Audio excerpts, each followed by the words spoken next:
Zé, quando começou sua caminhada? Porque eu gosto muito de saber dessas paradas, porque querendo ou não, no Brasil, todo mundo meio que sonha em ser um jogador de futebol, tanto as minas quanto os moleques que gostam de futebol. Só que, quanto de cara você conhece que é bom de bola? Você fala assim, mano, esse cara talvez é até melhor que eu, mas não vingou, não virou. É muito difícil esse corre? Como é que foi esse corre desde criancinha pra você? É o que mais tem, cara, eu acho, é o que mais tem. É cara bom de bola, mas que não teve oportunidade, cara. Porque a maior parte, né, a maioria dos jogadores da molecada que vira jogador, a maioria sai da periferia, né? E é lá na periferia que tá as joias, né? E essas joias precisam ser lapidadas, né? Lapidadas de que forma? Com oportunidade. A oportunidade não chega para todos. Sim. Ou quase não chega a oportunidade lá. Eu falo porque eu saí da periferia, né? Eu nasci e cresci na zona leste de São Paulo. Qual que é? Eu sou de São Miguel. Ah, da hora. Eu nasci lá, cresci lá. E a oportunidade que apareceu para mim com 9 anos de idade foi a escolinha Pequenos Jockey, que minha mãe trabalhava lá perto e conheceu um diretor. Da Lusa, né? Ela trabalhava perto da Portuguesa e em um dos serviços do trabalho que ela teve, e trabalhou perto do Pequenos do Jockey também. Então ela ficou sabendo, através de um diretor do Pequenos do Jockey, que a escolinha já começava com 9 anos. E aí quando eu completei 9 anos, ela me levou no Pequenos do Jockey. Mas com 9 anos você já tinha desenvolto? Eu já tava na rua, eu já tava ralando o joelho, eu já tava arrancando o tampão do dedo, porque não tinha chuteira, né, para jogar na época, não tinha condições também. Então na rua o pessoal já me olhava e falava, pô, esse neguinho aí é embaçado, ele é diferente, ele é diferente. E nessa época minha mãe sempre atenta, assim, ela ouvia muito o pessoal falar. E ela via também dentro de casa também a minha vontade de jogar, né? De jogar bola. Eu não largava a bola, era bola de manhã até a noite. Então ela viu que eu gostava e me levou pra escolinha. E aí eu comecei, foda. Cara, E o legal da escolinha, assim, até relatar, né? O Igão perguntou como foi o meu começo. É que a escolinha Pequenos do Jockey era uma escolinha que você tinha que pagar para jogar nela, né? Pequenos do Jockey você tinha que pagar uma mensalidade. Mas eu não tinha condições. E aí a minha mãe falou com o presidente, seu Guimarães, e ele deixou eu jogar como carente. Falou, não, poxa, o menino tem talento. A única coisa que eu vou exigir dele é que ele chegue aqui com a nota, na época era nota ruim, era vermelho, e boa era azul. A única coisa que eu peço é que ele chegue aqui pra jogar com nota azul. Ele vai ter que ter nota azul, porque senão vai ser difícil manter ele aqui. Eu abro mão da mensalidade, mas ele vai ter que estudar. E isso foi o legal disso, foi que ele me deu a oportunidade e ao mesmo tempo me despertou pro estudo. Por mais que quando era moleque, eu não gostava muito de estudar, eu era muito chegado. Mas você estudou porque você tinha que jogar bola. Nota boa pra jogar. Foi um incentivo, aquilo ali foi um incentivo, e minha mãe me cobrava. O dia que eu não queria estudar pra prova ou fazer lição de casa, ela falava, você não vai fazer?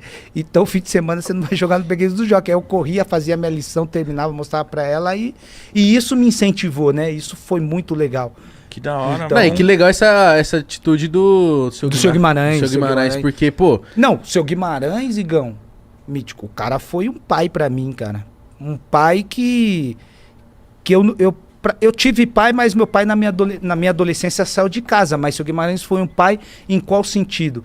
No sentido de abrir as portas dentro do Pequenos do Jockey, e foi um pai também porque, pô, meu pai saiu de casa, minha mãe tinha que trabalhar em 2 empregos e 5 filhos. Nossa. Eu tinha que treinar no sábado para jogar no domingo. Minha mãe até arrumava o dinheiro ali da condução, porque eu tinha que tomar 2 ônibus e o metrô, tinha que atravessar a cidade. 2 horas de travessia. Eu tinha que sair da Zona Leste para ir lá pro Morumbi. Então era 2 ônibus do metrô, baldeação, descia na Sé, Angabaú, subia Parque Dom Pedro e pegava o ônibus pra cair no Jardim Colombo. Então você saía muito cedo? Eu saía muito cedo de sábado, só que sábado eu ia treinar, no domingo eu tinha que jogar. E como que eu voltava pra jogar no domingo, sendo que só tinha o dinheiro do sábado? E aí? Seu Guimarães me levava pra dormir na casa dele.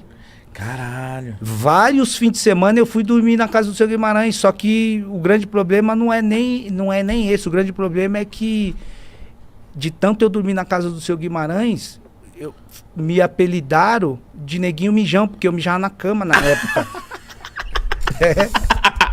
Caralho, ele liberava a casa dele e você mijava lá, mano. Mijava porque, mano, imagina, 10, 11, 12 anos, eu mijei até os 12. Você mijou até Mano, eu não era muito de não mijar. Era de mijar na cama. Mas por que você Eu era mijo até safado? hoje. Você sabia que você tava fazendo merda, mas você mijava. Então, eu mijava na cama porque eu dormia na minha casa. Por que que eu descobri que eu mijava na cama? Porque na minha casa a gente dormia numa beliche 3 irmãos. Imagina você dormindo com 3 irmãos. Tá quentinho, a cama tá quentinha. Sim. E na hora de você fazer o xixi, você acha que você quer ir pro banheiro? Quer não. Você vai mijar na cama, tá quentinho. Mano. Aí eu mijei até os 12, velho. Só que... É preguiça mesmo, mano. O cara mijava de preguiça. Ah, não, vai ficar melhor. Vai ficar melhor, vai ficar quentinho. Só que o ruim, velho, é que quando o seu Guimarães me convidava pra ir dormir na casa dele, pra mim era um alívio, porque, poxa, se ele não me convida, eu não ia pro jogo. Só que ao mesmo tempo, pra mim era complicado, porque, cara, eu não conseguia parar de mijar. E eu mijava não colocou um plástico? Não. Você já pediu ajuda, gente. Vamos colocar um plástico aqui pra me ajudar, que eu tenho uma mania de mijar. Eu percebi que depois a esposa do seu Guimarães, ela começou a colocar plástico. Quando eu percebi isso. Só que o ruim pra mim é, imagina ser molequinho, pô, os moleques te chamam. Zoa, né? Ó o mijão. Zoa. Ó o mijão tá chegando. Aí fiquei com o apelido de mijão.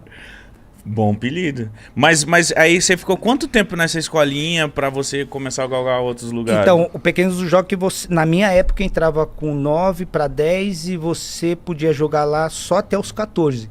Porque depois, quando completa 14 anos, o seu Guimarães sempre achou que é a idade limite para você, quem tem talento... E procurar um clube, procurar um clube, né? Então, o prazo que ele dava era até 14 anos. E aí, quando eu completei 14 anos, foi quando eu saí do Pequeninos do Jockey. Foi a última excursão que eu fiz para a Europa com eles. E quando eu voltei, eu fiz um teste no Palestra de São Bernardo, na época, porque teve um diretor lá que me viu jogar no time do meu bairro e me levou para fazer uma avaliação. E eu passei na primeira e estava indo bastante tempo já lá nesse time. E aí quando eu tava... Mas não tava recebendo nada? Não tava. Ali era um parto para conseguir um dinheiro da condução para ir 3 vezes por semana, que os treinos eram 3 vezes por semana. Ai, e aí eu jogando lá já tinha umas 3 semanas, 14 para 15. Foi quando aconteceu uma fatalidade em casa, na minha família, né? Foi quando eu perdi a minha irmã mais velha, braço direito da minha mãe, e a Rejane, né? E aí quando ela faleceu, nessa época eu tinha 14 para 15, saindo do Pequeninos e tentando um time de formação ali, que era o Palestra de São Bernardo. Foi bem nesse período que eu desisti. Foi quando eu desisti de querer jogar. Foi quando a minha irmã faleceu e eu cheguei na minha mãe, porque ela era o braço direito, ela que trazia o sustento dentro de casa. Éramos em 5. E eu falei para minha mãe que eu já estava indo já 3 semanas e os caras não me federavam, não tinha... Ela era a Rejane que dava o dinheiro da condução. E aí, quando a gente perdeu ela, eu falei pra minha mãe, não, eu não quero mais, eu vou parar, eu vou trabalhar, porque eu não tinha nem a presença do meu pai mais. Meu pai já tinha saído uns meses atrás de casa, aí a minha mãe trabalhando em 2 empregos, e o falecimento da minha irmã, e aí eu fui procurar emprego. Aí eu fiquei uns 6 meses trabalhando, sem jogar, e eu já tinha um emprego, pô. Eu jogava de fim de semana num time... no Beira Rio, que era o time do meu bairro, que o diretor era o Sabesp. Na época ele me levava, me dava 50 conto por jogo, ele até me pagava um dinheirinho, me pegava em casa, me levava a jogar, me dava 50 conto, e esse dinheiro ajudava no sustento de casa. Eu era office boy, pô. Office boy. Tava felizão. Ficava batendo 15 perna? anos, 15, 14. Eu tava pra jovem aprendiz, já pra assinar a carteira. Fiquei 3 meses jovem aprendiz. Depois de 3 meses, assinaram minha carteira de office boy. E aí eu comecei a trabalhar, pô. Eu falei pra minha mãe que não queria jogar mais. Tô decidido a trabalhar, quero ajudar a senhora aqui. Vejo o sacrifício da senhora tendo que trabalhar em 2 empregos e fui trabalhar. E aí foi quando eu, já 6 meses de trampo ali, carteira assinada, já tinha o meu ticket de refeição, vale transporte, tava felizão, tirava um dinheirinho para comprar uma calça, um tênis, para ir bem vestido pelo menos para a escola, e o resto eu dava para minha mãe. O resto que eu falo não era muito, negava, acho que na época 2 salários mínimos, né, mais ticket de refeição e vale transporte, pô, eu tava felizão. Então, tava bem, legal, tava bem, legal. eu tava felizão, tava top. E aí, do nada, minha mãe apareceu em casa falando que fez a minha ficha, o meu cadastro, né, a ficha na Portuguesa, na peneira que ia ter na Portuguesa e na peneira que ia ter no Corinthians. Que da hora, mesmo assim ela não desistiu do sonho. Ela sabia que no fundo ele queria. Vocês não sabem, ela fez isso e aí eu questionei ela, eu falei, mãe, você tá louca, eu tô felizão aqui no meu trabalho. Eu não vou, 2 salários mínimos? 2 salários, pô, vale transporte, que de refeição, ainda às vezes eu consigo até na época, se você descia por trás, você conseguia segurar o vale transporte, o vale transporte você podia trocar. Em dinheiro. Pegar um dinheirinho. Pegar o dinheiro. Isso, ainda. pô, eu meti essa direto, e aí ela falou, eu falei, não, tá louco, eu não vou não, pô, tô legal aqui no meu trabalho, tô felizão, e eu tô até com moral na escola, o pessoal fala, pô, você tá trabalhando, tá com tênis novo?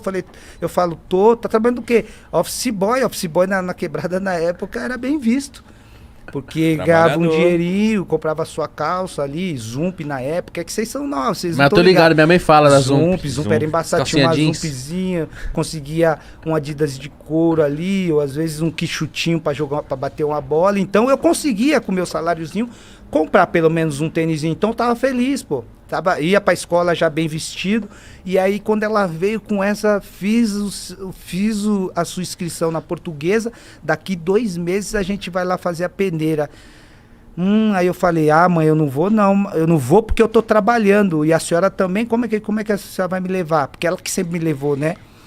Aí ela falou, não tem problema não, vou pedir dispensa pro meu patrão e peço pro teu também, que eu já conheço ele.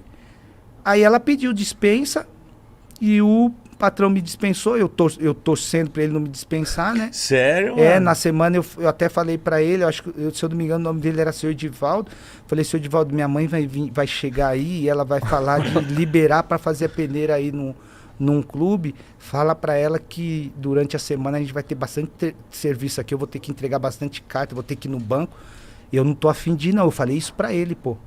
Só que aí eu não sei qual foi a artimanha dela que ela falou com ele, e aí ele acabou Talvez me ela liberando. sabia que você ia conversar com ele. Pode ser. Aí ele acabou me liberando. Aí quando ele me liberou, eu falei, agora não tem jeito, vou ter que ir.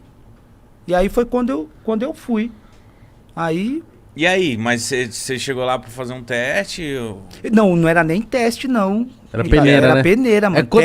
Teste é indicação. Alguém te indica, você vai e faz teste no time da tua categoria, da tua idade. Peneira, você faz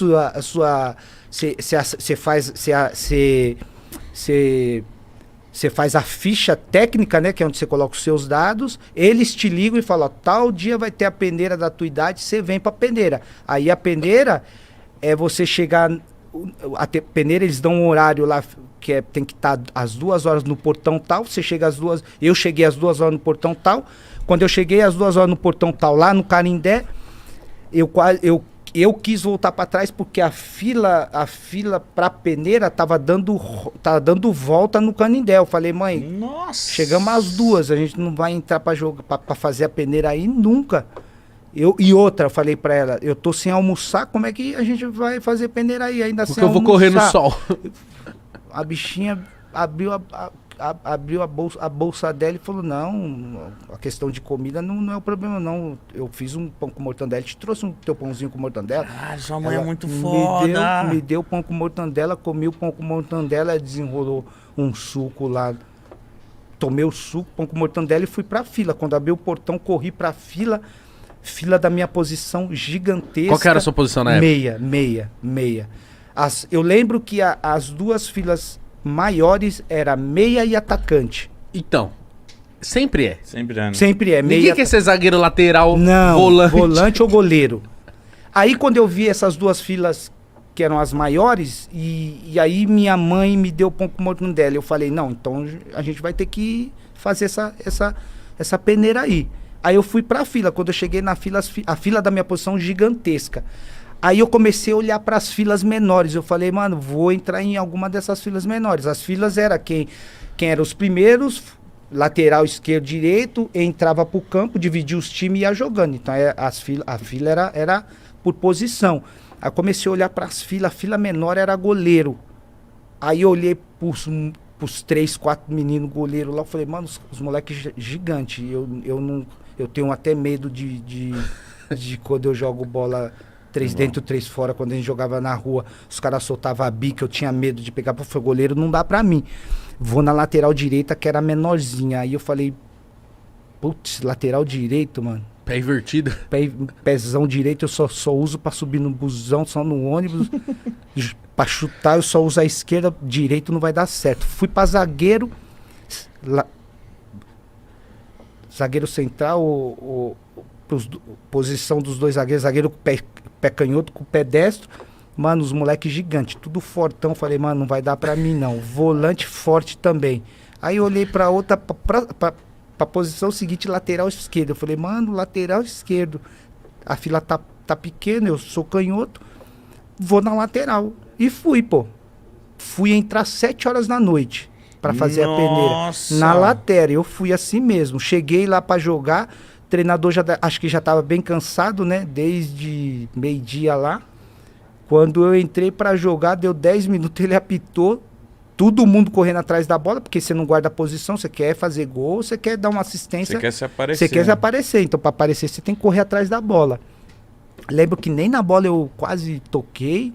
Terminou, ele juntou a molecada, que éramos os últimos, e falou, ó, de vocês que jogaram aqui, o único que foi aprovado foi você. Aí apontou assim na minha direção, né? Eu até levantei o braço. Aí ele fez assim, não é você não, é o menino aí do lado. Era o menino do meu lado, apontou qual o teu nome, pegou o nome, idade, pá. Não, você vem daqui 2 meses, daqui 1 semana, a seletiva vai estar menor, você vai passar para a próxima fase de avaliação. Os demais, infelizmente não deu certo, continua estudando, tenta outra coisa ou volta o ano que vem. E você tava nesse bolo? Tava no bolo. Terminou, todo mundo levantou ali, eu muito desapontado, triste, né? Porque, pô, perdi, na minha cabeça vinha, perdi meu dia de trabalho pra vir aqui, não ser aprovado, os caras nem me olharam direito. E tô indo em direção da minha mãe pra gente ir pra Marginal pegar o ônibus pra ir pro metrô, do metrô pra casa. Aí eu tô triste falando com ela e quando eu fui falar pra ela, pô, mãe, tá vendo? Eu falei pra senhora que não era pra gente vir, pô, eu já tinha falado, o cara nem me viu, eu conversando com ela, eu olho pro lado e ela já não tá mais do meu lado. Aí eu procuro ela, olho pra trás, tá ela e mais 2 mães de longe, assim, eu escutei elas questionando o treinador. Poxa, a gente faltou no nosso trabalho, meu filho até trabalha, pedi dispensa para chegar aqui, vocês darem 10 minutos. Isso não é justo. O senhor foi muito mal no critério de avaliação, não sei o quê, eu escutando isso. E aí ela parou de falar, eu de longe eu vi que ele estava anotando na prancheta dele lá. Aí ela veio na minha direção pra gente ir pro ponto. Eu falei, mãe, que a senhora foi falar com o treinador? Falei, não é justo, poxa, a gente tá aqui desde do meio-dia, abriram o portão, ficamos nessa fila aí, deram 10 minutos pra você, não sei o que. Eu fui falar isso pra ele, mas ele anotou o teu nome. Quarta-feira você vai voltar. Olha, mano. Foi, mano. Quarta-feira você vai voltar e a seletiva vai ser menor, você vai ter mais tempo pra eles te avaliarem. E eu vou falar de novo com o seu patrão. Olha. Aí foi assim, mano. E aí ela falou de novo com o meu patrão, ele me liberou e eu fui de novo. Lateral esquerdo de novo. Aí eu fui como meia, porque já tinha menos garotos, né? Não era aquela quantidade enorme, já era menos, né? Já era mais uma seletiva. Então eu consegui fazer a avaliação na minha posição e aí a partir daí eu fui voltando todas as quartas-feiras. E aí, para voltar todas as quartas-feiras, eu não tinha o dinheiro para voltar todas as quartas-feiras. Eu lembro que nenhuma quarta-feira a minha mãe tirava o dinheiro da mistura, que a mistura era um ovo, às vezes a sardinha. Quando ela tirava na quarta-feira o dia da mistura, ela pedia emprestado na outra. Mas eu não deixei de ir em nenhuma das quartas. Ela sempre conseguiu buscar o recurso que não tinha dentro de casa. Então eu costumo dizer que a minha mãe, ela mesmo sem ela saber, ela foi uma empreendedora dentro de casa. Ela investiu em uma empresa que para muitos não tinha futuro.